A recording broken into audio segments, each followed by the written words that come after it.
नमस्कार दोस्तों, target with PS Parihar channel में आपका स्वागत है। सुबह की इस वीडियो में ऐसी सूचनाएं होती हैं जो विभिन्न समाचार पत्रों पर छाई हुई होती हैं और विद्यार्थियों के लिए आवश्यक होती हैं। तो आइए शुरू करते हैं और देख लेते हैं कि आज के समाचार पत्रों में ऐसी कौन कौन सी सूचनाएं हैं। तो वीडियो को जल्दी से लाइक कर दें, शेयर कर दें। जिन छात्रों ने चैनल को अभी भी सब्सक्राइब ना किया हो, जल्दी से सब्सक्राइब कर लें ताकि आप लोगों को भी इसी तरह की ऑथेंटिक अपडेट्स सबसे पहले मिलती रहें। आगे बढ़ने से पहले एक और सूचना है कि अगर आप लोग बिहार बीएड प्रवेश परीक्षा की तैयारी कर रहे हैं जो 30 मई को होनी थी, तो आप लोग चक्षु प्रकाशन की एक संपूर्ण गाइड है उसे ले सकते हैं। इसमें पुराने सॉल्व पेपर भी हैं और 2100 इंपॉर्टेंट महत्वपूर्ण क्वेश्चन भी हैं। सभी कापी किताबों की दुकानों में ये पुस्तक तक देखने को मिल जाएगी। अगर आप लोग ऑनलाइन मंगवाना चाहते हैं तो उसकी जो लिंक है मैंने डिस्क्रिप्शन बॉक्स में दे दी है। चलिए शुरू करते हैं। आज के लगभग सभी समाचार पत्रों में काफी दिनों बाद उत्तर प्रदेश अधीनस्थ सेवा चयन आयोग की काफी सारी सूचनाएं हैं। यहाँ पर लिखा हुआ 5000 पदों की लिखित परीक्षा फंसी है। यूपीएससी कोविड महामारी का पड़ा साया, कई अफसर भी संक्रमित हैं। 2016 से 2019 के बीच लिए जा चुके हैं आवेदन। इसके बारे में मैंने भी कल एक डिटेल्ड वीडियो बनाया था जिसमें आप लोगों से बताया था कि यूपीएससी में क्या हो रहा है। और लिखा है कि कोरोना महामारी का साया अधीनस्थ सेवा चयन आयोग की 8 भर्तियों की लिखित परीक्षा पर भी पड़ गया है।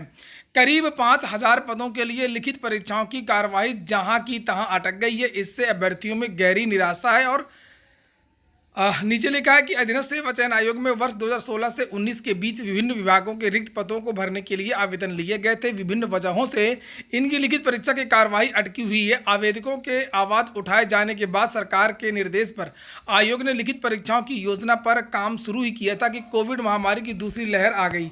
आयोग के कई अफसर भी संक्रमित हो गए हैं और इसके बाद में कार्रवाई पूरी ठप पड़ गई है। जानकार बताते हैं कि समूह ग की भर्तियों में हजारों की संख्या में आवेदक रहते हैं और कई भर्तियों में आवेदकों की संख्या लाखों में है। वर्तमान हालात को देखते हुए लिखित परीक्षा का जो आयोजन है वो संभव नहीं माना जा रहा है। अभी 8 भर्तियों की लिखित परीक्षा होनी है। माहौल सामान्य होने पर आयोग की बोर्ड परीक्षा व अन्य आयोगों के भर्ती कैलेंडर से समन्वय बनाकर लिखित परीक्षा की योजना तैयार करनी होगी। ऐसे में लिखित परीक्षाएं अगले वर्ष तक खिंच सकती हैं। तो यूपीएससी से समाचार पत्रों के माध्यम से एक बार जानकारी दी गई थी कि जब तक पुरानी भर्तियां पूरी नहीं हो जाएंगी तब तक पीईटी का आयोजन नहीं होगा।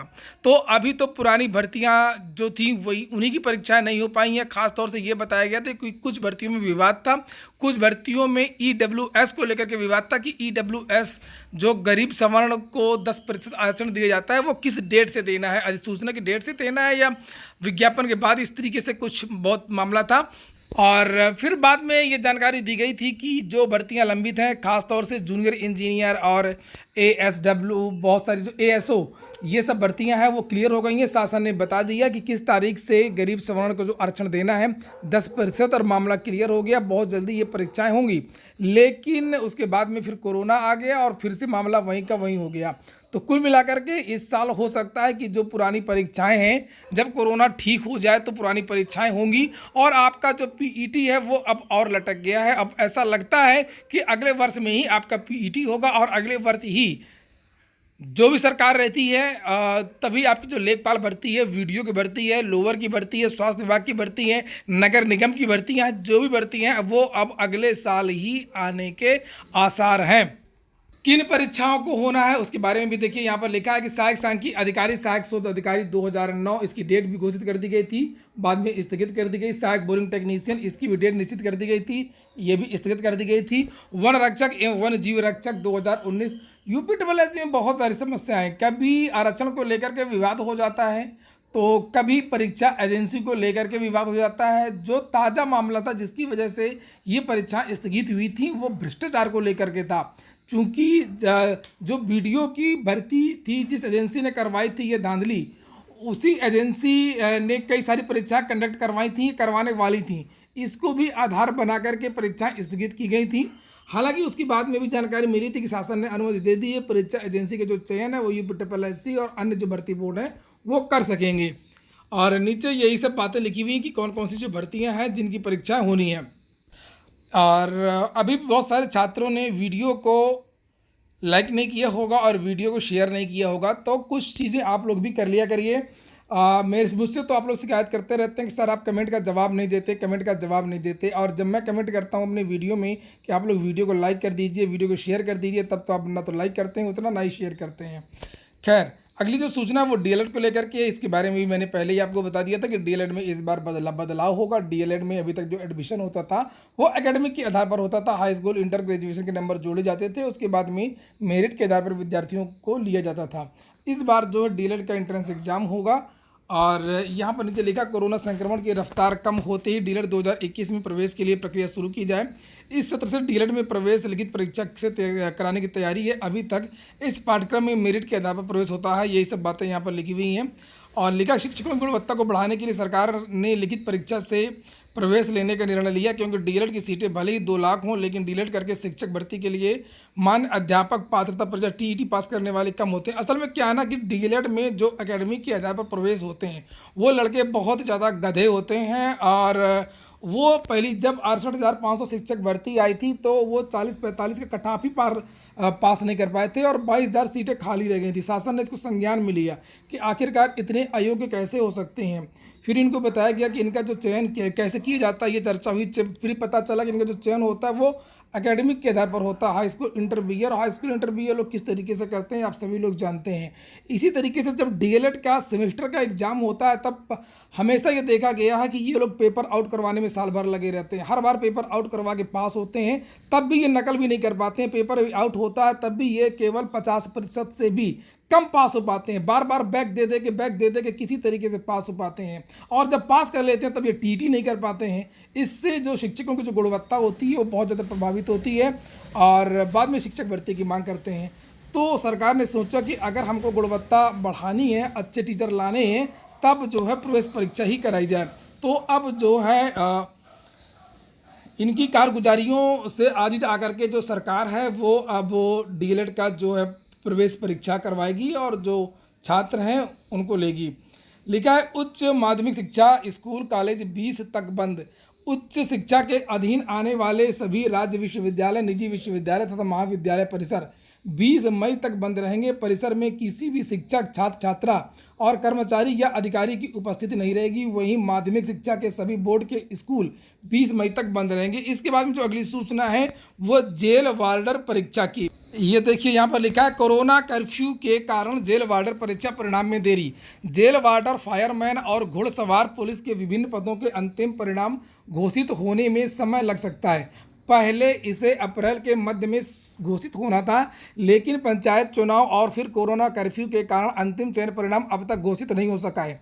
उत्तर प्रदेश पुलिस भर्ती एवं प्रोन्नति बोर्ड के अध्यक्ष राजकुमार विश्वकर्मा ने बताया कि अंतिम चयन परिणाम कोरोना कर्फ्यू समाप्त होते ही घोषित किया जाएगा। परीक्षा कराने वाली एजेंसी कर्नाटक की है। कर्नाटक और यूपी दोनों ही जगह इस समय कोरोना कर्फ्यू चल रहा है।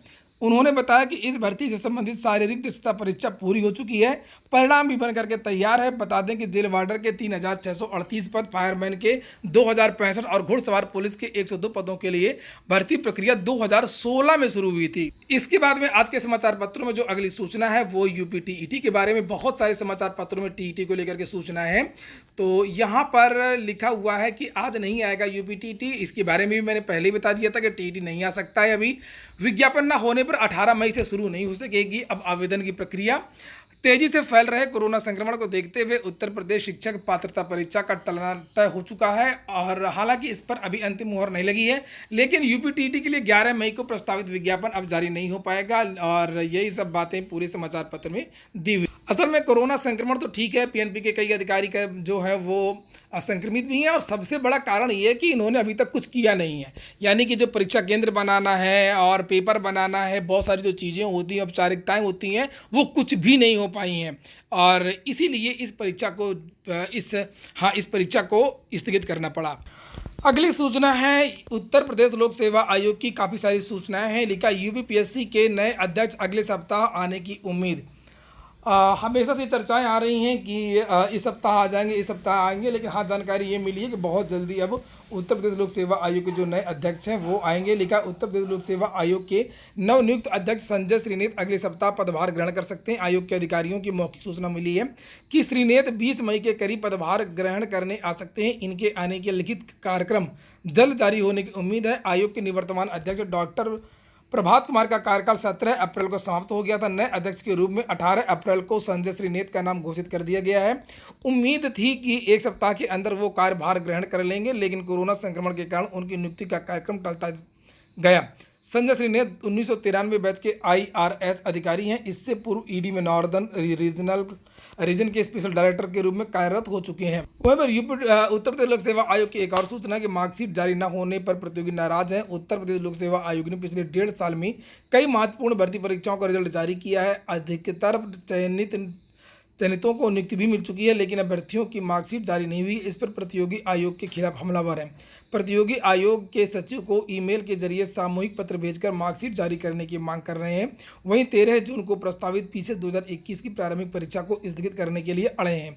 इसके लिए मुख्यमंत्री योगी आदित्यनाथ को लगातार ट्वीट किया जा रहा है और प्रतियोगियों की मुहिम का नेतृत्व कर रहे भ्रष्टाचार मुक्ति मोर्चा के अध्यक्ष कौशल सिंह का कहना है कि PCS 2019-20 का अंतिम रिजल्ट जारी हो चुका है। PCS 2019 के चयनितों को नियुक्ति भी मिल गई है और इनका जो मार्कशीट है वो जारी की जाए। और मैं बता दूं कि PCS 2021 का जो प्री होना है उसको लेकर के आप लोग लगातार दबाव बनाते रहिए। परीक्षा तो स्थगित होगी, चूँकि मैंने पहले भी बताया था कि आयोग में केवल 15 से 20% कर्मचारी ही आ रहे हैं और परीक्षा की कोई भी तैयारी अभी तक हो नहीं पाई है। लेकिन जानबूझ करके लोक सेवा आयोग जो है विद्यार्थियों को संदेह में रखे हुए है। विद्यार्थी परेशान है, ऊहापोह में है कि परीक्षा होगी या नहीं होगी।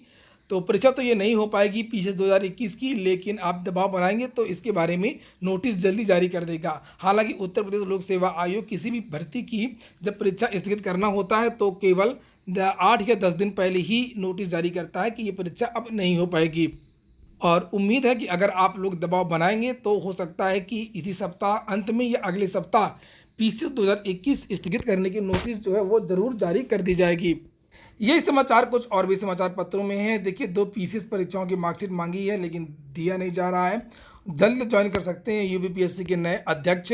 और समाचार पत्रों में जो है कोविड से प्रभावित जो छात्र जिनके पास अंतिम अवसर था उनको उम्र में छूट की मांग भी यहाँ पर मांगी गई है। लिखा है कि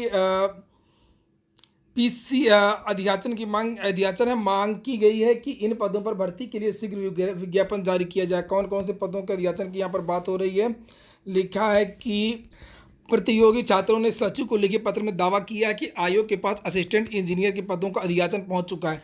अध्याचन तो और भी भर्तियों का आ चुका है, चाहे वो APS की भर्ती हो, चाहे वो असिस्टेंट इंजीनियर की भर्ती हो या अन्य भर्तियां हों।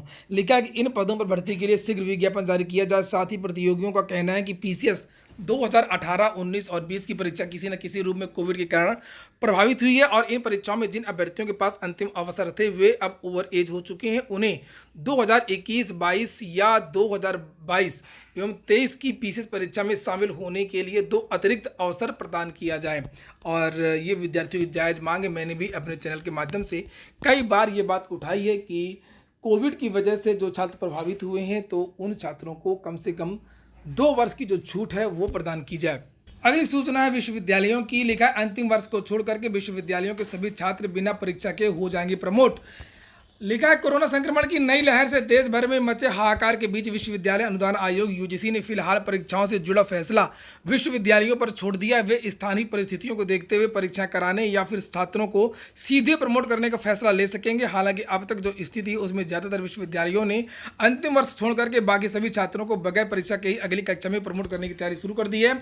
और इसके लिए विश्वविद्यालयों ने UGC की ओर से पिछले साल परीक्षाओं को लेकर तय की गई गाइडलाइन को आधार बनाया है। UGC का कहना है कि कोरोना संक्रमण का प्रभाव देश के अलग अलग हिस्सों में कम और ज़्यादा है। ऐसे में परीक्षाओं को लेकर इस बार कोई स्टैंडर्ड गाइडलाइन जारी नहीं की गई है। लिहाजा आयोग ने सभी विश्वविद्यालयों को पिछले साल ही परीक्षाओं और नए शैक्षणिक सत्र को लेकर के तैयार की गई गाइडलाइन के आधार पर रिजल्ट जारी करने के लिए कहा है। तो ठीक है दोस्तों, ये हो गया आज का वीडियो अगर आपको अच्छा लगा हो तो वीडियो को लाइक कर दें। जिन छात्रों ने चैनल को सब्सक्राइब ना किया सब्सक्राइब कर लें। पूरा वीडियो सुनने के लिए बहुत बहुत धन्यवाद।